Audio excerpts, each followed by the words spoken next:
Hey guys, this is Divyansh and welcome to the United Talk, a channel where Manchester United Football Club keeps trying to find a way to give me a heart attack week in, week out.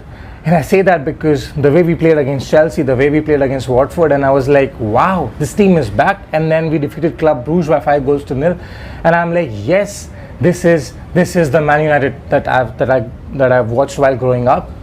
And then the way we played against Everton in the second half, and I was like, how many corners? I think I lost count. I think I lost count on my fingers. I lost my pages.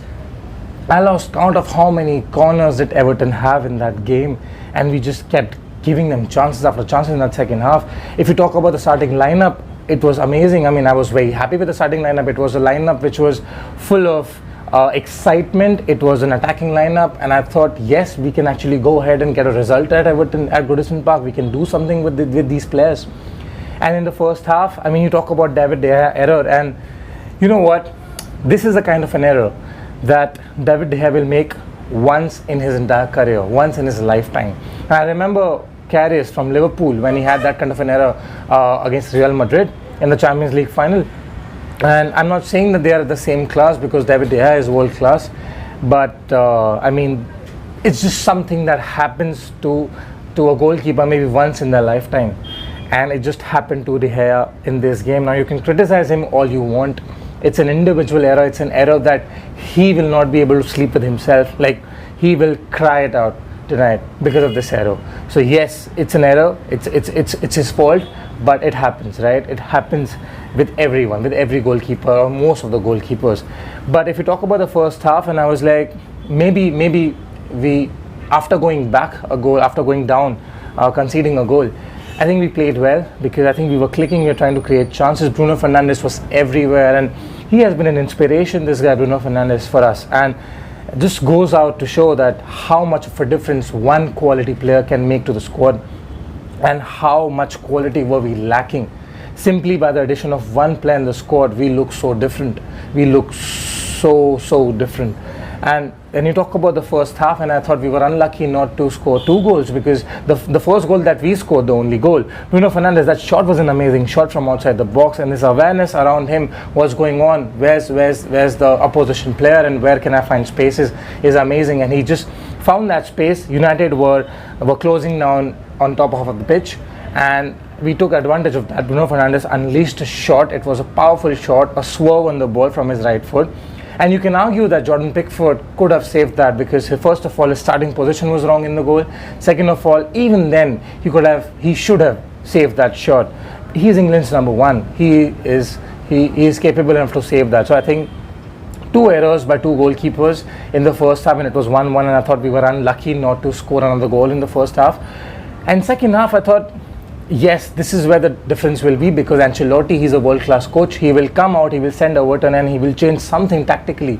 Solskjaer, I don't know. I'm not going to blame Solskjaer over here, because he kept everything same. But I don't know what he said to the players in the halftime.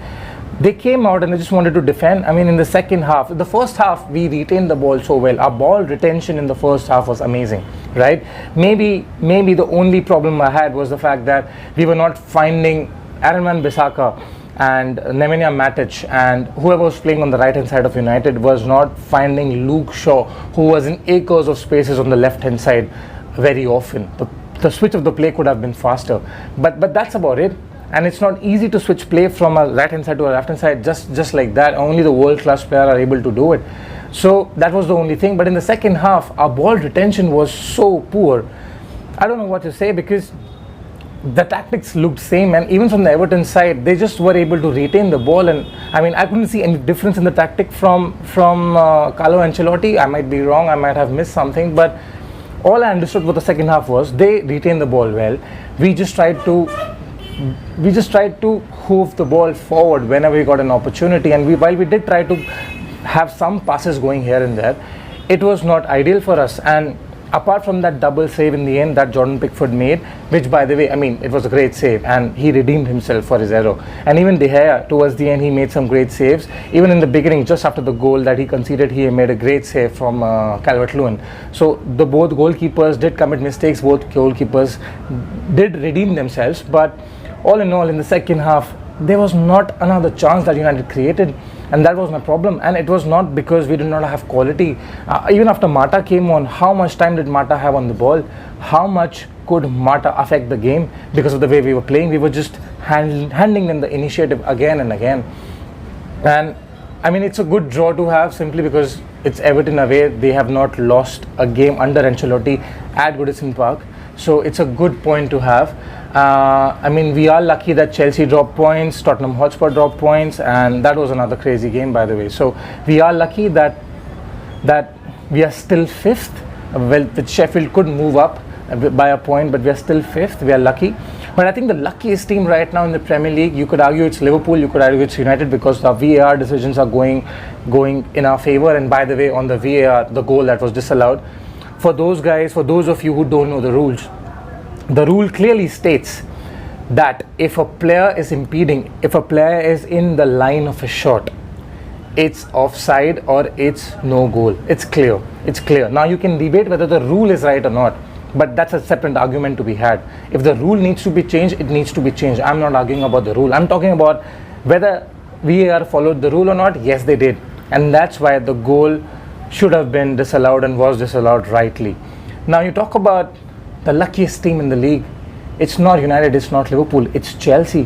Whenever Chelsea has dropped points, all the contenders below Chelsea for that fourth spot have dropped points. I can't believe how many times in the season Chelsea have dropped points and they've been lucky enough to stay in that fourth position. Not once have they been toppled off that fourth spot.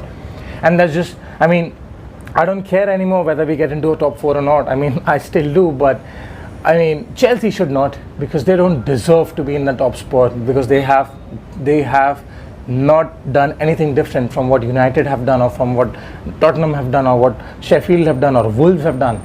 It's the same. It's just that by the virtue of 2 points they are ahead, and that's been the story the entire season.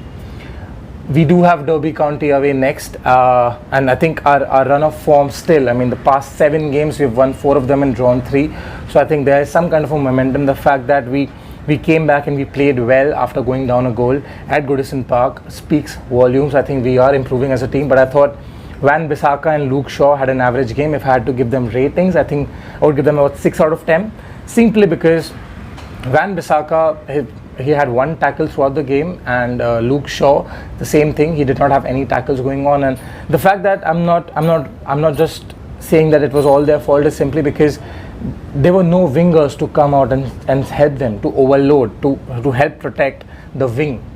I mean, Bruno Fernandes was in the middle and Greenwood was holding his line up front, so was Martial. So there was no one to come and actually help them out, you know, in those situations. So I think it'll be harsh if I criticize them a lot, but Van Bissaka did not have his best game. I mean, even his crosses were not up to the mark. Fred, I think, had a great game in the first half, but in the second half, for me, Fred looked tired. He looked really tired in the second half, and that's because it's another player who's been overplayed this season. Harry Maguire and Fred. Daniel James has suffered an injury. I don't know what is the extent of this injury, but it was bound to happen. Another player who's been overplayed. So we have overplayed a lot of players this season, but I mean, can you blame Ole Gunnar Solskjaer? Yeah, to an extent, but to an extent you also have to understand that the quality of the squad is not there, so you can't really change too much. Like I said before, Derby County next, we expect to win that game, and then Man City at home. So it's going to be a tough week. Wayne Rooney reunion, I'm looking forward to that. Please don't forget to subscribe to the channel if you haven't done it already. Please share your thoughts in the comment section below. Please like the video, and till the next time, take care.